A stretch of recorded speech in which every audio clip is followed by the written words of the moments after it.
So thank you so much for taking the time to talk to me. I know that, we're just a childhood cancer organization. There's no the whole reason I made the movie is to end childhood cancer. So you are arguably as, if not more important than any of the other outlets I've talked to. Well, we're very excited that you are helping raise awareness, because obviously that's our main mission. And obviously we want to end cancer too. So we're very, very, very appreciative of your mission. With that said, I'd love to go ahead and get the interview started. And one of my first questions is, what made you want to become a filmmaker and tell stories of people who were living with terminal illnesses?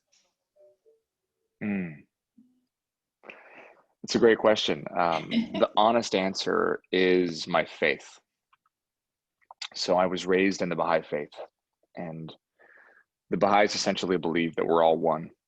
We're one human family. There's one God, an unknowable essence that loves all of his children, all of his creatures. And the purpose of this life is to get us ready for the next. And in my faith, Baha'u'llah says that, and the quote is, "I've made death a messenger of joy for thee. Wherefore dost thou grieve?" And if you break it down, he's basically saying, I've made death joyful. Why are you grieving? And I was meditating on that, and I really struggled with this idea of how death could possibly ever be joyful. And what came out of that for me was this idea that death can only be joyful if we prepare for it and we look towards it like it's a journey to go somewhere more exciting, right? And also, sorry, hold on one second. Sorry, Will, I can hear you. My brain shut down when I heard you. Sorry. Where was I? So if death can only be joyful if we prepare for it and we look forward to it as if we're going on like a journey that is more exciting than where we are now. And it was really challenging for me, because with that also comes detachment. Mm-hmm. And a lot of I believe detachment comes from suffering. So I was thinking about all of these things, and it really made me think about my own life and about how I was living, and about, my own fear around death or cancer and all of the various things that, all of us human beings are vulnerable to. And I wanted to find a way to use my gifts to tell stories about people that could shift the way that an audience was thinking about it themselves. So really, it was originally a selfish exploration. I wanted to learn from the dying, because one thing I noticed is when somebody finds out that they don't have a lot of time left, they are forced to detach from things we are trying to detach to, mm-hmm. detach from our entire lives. We're trying to detach from our entire lives. So, as it relates to someone like a Zach, he could see clearly, whereas I still struggle to see. And so I came up with this idea called My Last Days. I partnered with my friends at SoulPancake, and I quit acting, and I spent a year traveling the countries and telling the stories of amazing individuals who were living with a chronic and terminal illness. We put the show on YouTube and did very well. And Zach was the 7th documentary of that season, and the final documentary. And I just had this feeling when I found him that this was more than just this documentary series. I had this, it's hard to explain, but I think that God puts these promptings into our hearts and creates these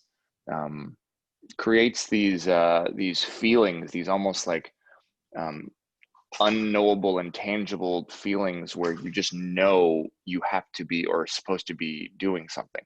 And even if it's not really, it's not practical, it's not logical in any way. You're like, why am I feel drawn to that? And you go, and then you figure out why you're supposed to be there, right? And that was how I felt around Zach and the story. And then when we got there and we made the documentary, and the whole point of this series also was that it could create a space for healing for these families as well, and also for us as filmmakers, and then also for an audience. we all fell in love. They had tremendous healing that took place during that week. We had tremendous healing that took place during that week. And before Zach died, I made him a promise, and I told him that I would do whatever I could, whatever was in my power, to further his story and to make sure that his story was seen by as many people all over the world, and that his music was heard by as many people as possible, but also that I would help him raise money for the Laura Sobiech osteosarcoma fund, which he had set up in his name to hopefully end children's cancer. Because as we know, osteosarcoma is one of the rarest types of children's cancer, but also one of the most underfunded. And it's, unfortunately, far too often than not, a death sentence for these young kids when they get it. And Zach didn't want other kids to die. So in some ways, he was willing to die so that other kids could live. And I just found that so heroic. And so after his mom wrote Fly a Little Higher, which is now called Clouds, a memoir, I asked her if I could turn her book into a movie. And 5.5 years later, here we are. I've been following it for so long, and I didn't know, because I'm a fan. And so I didn't know that Clouds was about osteosarcoma until about a year ago. And it was really funny because I follow your stories, and I remember when you posted the story about you finishing the book or finishing the movie, and I thought, oh my gosh, that is so amazing. And so when I saw that, I was like, oh, I wonder if we could even just talk about the movie together, because it's just such a, there's not a lot of talk about children's cancer as it is. So the fact that you're bringing it out into the light and you're sharing his story is just phenomenal. And you're talking about, these kids who they're willing to die so that others can live. I talk to kids every week that do the same thing. I've got this kid who, her name is Elizabeth, and right now there are no more treatments for her, and all she wants to do is get on a trial to help other kids. It's amazing. That's incredible. Kids don't have the same attachment to things that we do as adults. Yeah. They're more pure than we are. And I can only imagine, my hypothesis is because they're just closer to God than we are. Their lives are they're fresher, so they remember that. Even if they can't put words to it, they remember it it's in their DNA, it's in their cells. And I think the longer we're alive, the more opportunity we have as adults to get absorbed and attached to all of the material things of this world. And so they're just more pure. It's really incredible to talk to the kids, and I know you know that firsthand. So when you met Zach, you only spent 1 week with him, just documenting him. What did that one-on-one time look like? Yeah, well, so what was interesting was I actually was very familiar with osteosarcoma because the second documentary I'd ever made in my last days was from a young guy named Christopher Ife. And Christopher Ife also had osteosarcoma. And like Zach, Chris became not just a little brother to me, but like one of my closest friends for almost 2 years after that documentary. And so I had actually sent Zach and Laura Chris's documentary as an example of what we did. So, and I don't know what it was, but like Zach and I had a very similar kind of relationship that Chris and I had, except Zach just made fun of me a lot more. There was like a deep soul connection. And, I had been on an episode of Sweet Life of Zach and Cody a few years before that. And he recognized me from it and just made fun of me relentlessly the entire time. He kept calling me Diego and doing like a terrible Spanish accent. And we just had such an amazing time together. And it was almost like we had known each other for years. And I felt very much like an older brother to him. And it just was comfortable, in those relationships you have in your life that are just comfortable and they don't require a lot of work. It was very much like that. And I was at a place in my life where, I had let go of everything. My house was going into foreclosure. I had no money. I was making these documentaries for nothing, trying to just figure out how to make them by, getting donations from restaurants and hotels to stay. I mean, it was really an incredible experience. And I was also in a relationship with my now wife, then girlfriend, and I was feeling like it was coming time to propose, but I was getting nervous. And I remember having conversations with him and Amy about what love was and what their love was like, and how they knew that and why they loved each other and what their relationship was like, and how they handled arguments. And they talked to me about love in such a beautiful, eloquent way that when I left, I just knew I had to like propose, and I had to do it. And he helped me with that. He helped me figure that out and unlock that part of me. Um, and it was just, and he just shifted my life and perspective in such a beautiful and profound way that that's why I've been dedicating my life to telling his story for the last 7 years. That's amazing. I mean, I watched The Proposal last week, and so that's just really fun. That I reading the book and reading the note from the director in the back, I knew that he'd kind of helped you along the way, but it was really cool to kind of see how you did propose. So I mean, obviously he's had a huge influence in your life. Yeah. How has he influenced your family? I know you mentioned something about Maya in the book. I would love to hear about that. Well, Zach opens up conversations in my life, Mhm. and we play the music all the time, and the movie has been such a massive part of my life for so long. Right. So, Maya's 5 years old now. So from before she was born, I was like in the process of making this movie. So she's heard and always known Uncle Zach, except she's never met him. Although I believe they met. I do believe they met wherever they were before this. But so Maya has her own really cool relationship with him. Sometimes she tells me she talks to him, which is really sweet. She prays for him. She calls him Uncle Zach. When they hear clouds come on, they get so excited. Um, it was just, they had these really beautiful, she has these really beautiful moments where the other day she was drawing a picture of her and the world and Uncle Zach in heaven. And I was just like, it was just the sweetest thing. It was just like the sweetest thing ever. So they have their own relationships. And at one point, when we were looking for a venue for the big finale that takes place in clouds, we couldn't find one. And there was just nothing in Montreal that worked and fit the exact amount of days that we needed. And we were going to have to totally change our plan. And one day I got a call from my wife, who told me that my daughter Maya had requested to see the Wiggles in concert. And she was 4 at the time. She didn't even know what a concert was, but she had been watching this YouTube video, and she looked up from the video and said, "Mama, I want to see a Wiggles concert." And because that was so weird, Emily was like, "Sweetheart, they live in Australia. We're in Montreal." But she looked on YouTube, or sorry, she typed in the Wiggles on Google, and the first thing that popped up was uh, Wiggles Montreal concert, and it happened to be the following week. And we went to this concert, and I walked into this venue, and it was exactly what we needed. And so I asked my team if it was available, and they said no. And I said, "We'll call again." And they called, and they told me that the 4 days we needed the venue for magically got canceled the night before, and it was available, and that became the venue we used in the movie. And I looked at that and I said, "Wow, he told Maya." Like, he whispered in Maya's ear. Right. Like, that's how he works. And it just, like, makes me cry thinking about it, because it's just, what a sweet relationship that he even has with her, that he knew I needed it. So he told Maya to go to the Wiggles concert.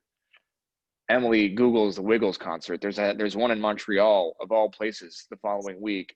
I end up going, and it's the perfect venue that we need for the movie, that suddenly gets a cancellation for the 4 days we needed it. I mean, come on, you can't make this stuff up. No, definitely not. Did she at least get to see the Wiggles? Oh yeah, she saw Good. the Wiggles. Good. So I guess that's what you referred to as the Zach effect. Does he show himself to you any other time? Like every day? How does Oh it? yeah, he shows up whenever I ask him to show up, in a really cool way. I just ask for help or guidance, and it might be a prompting or an idea that comes into my mind, or you know, um, uh, as a person I need to invite to the premiere, as an example, or what, there's just, he shows up in really cool, interesting ways. And it's almost like a friend who's like looking out for me. And that's how it feels now. I just, and he kind of, he plants ideas into me that I know are not mine. And that's the only way I can kind of describe it.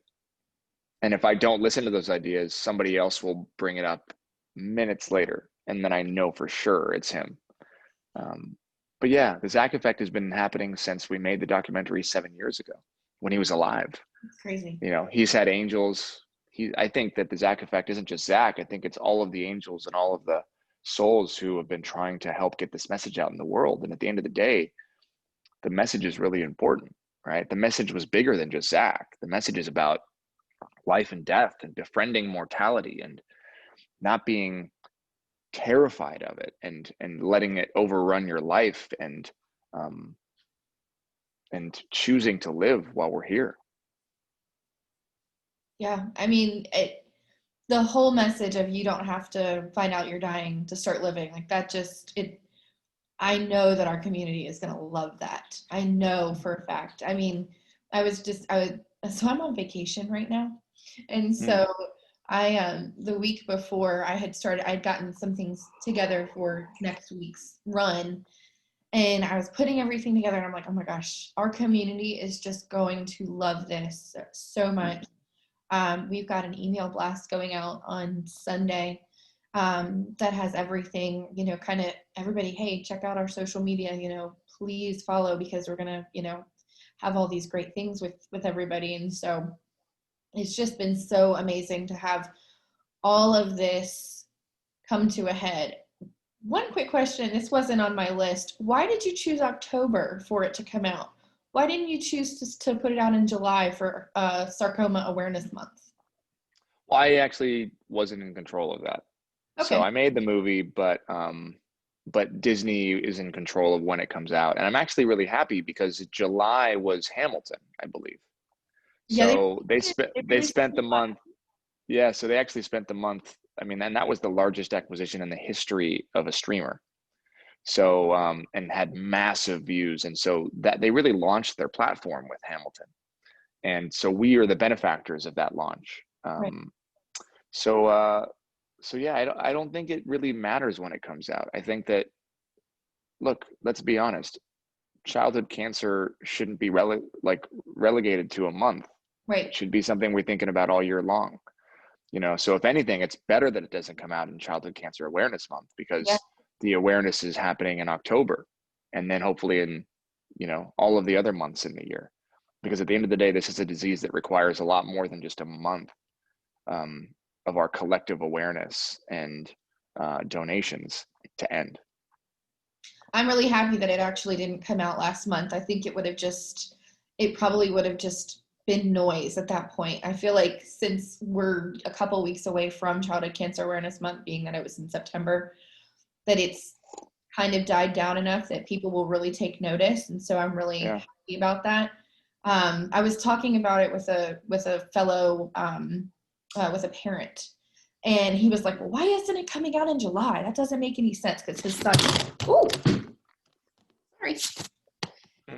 passed away from osteosarcoma. And so I was talking to him about it. He was like, I don't know why they didn't do it then. So figured I'd ask.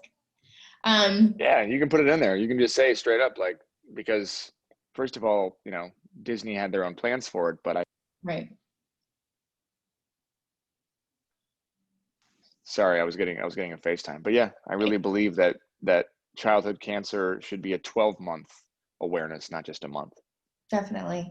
My last question is, what things remind you of Zach? Everything reminds me of Zach. I was walking the other day, I actually saw a Z in a cloud that looked like a Z, and I took a picture, and it made me so happy. Everything reminds me of Zach, because Zach is everywhere, and he's with so many of my other friends who have passed away, and I know they're just everywhere. So when I hear music, when I hear a bell, that kind of reminds me of the sound of his song, but I also talk to Laura and Amy and Sammy and Rob. These are my family now. So we're all so deeply connected. When I say prayers at night, I think about Zach. Everything reminds me of Zach. That's At the end of the awesome. day, the most important thing is that we are raising awareness for osteosarcoma, and that we are raising money for osteosarcoma, and that, hopefully this movie helps it become something that isn't rare and underfunded anymore. I'm sorry, that isn't underfunded anymore, but yes, is rare and then eventually doesn't exist. I think that's the goal. And we always say in the movie business, we're not curing cancer, but to that, I say, why not? And maybe you are. and maybe we can. And that's what we should be thinking about in in the entertainment business, is looking at the projects we make and seeing how we can actually make a big impact and difference in the world. So my hope is that this will spread and spread and spread and spread, and end the spread of children's cancer. When I talked to Laura, she said that one of his favorite movies was The Fault in Our Stars, and I said, I don't know how he liked. I could not. I only got through that movie one time Yeah. because it was just so sad.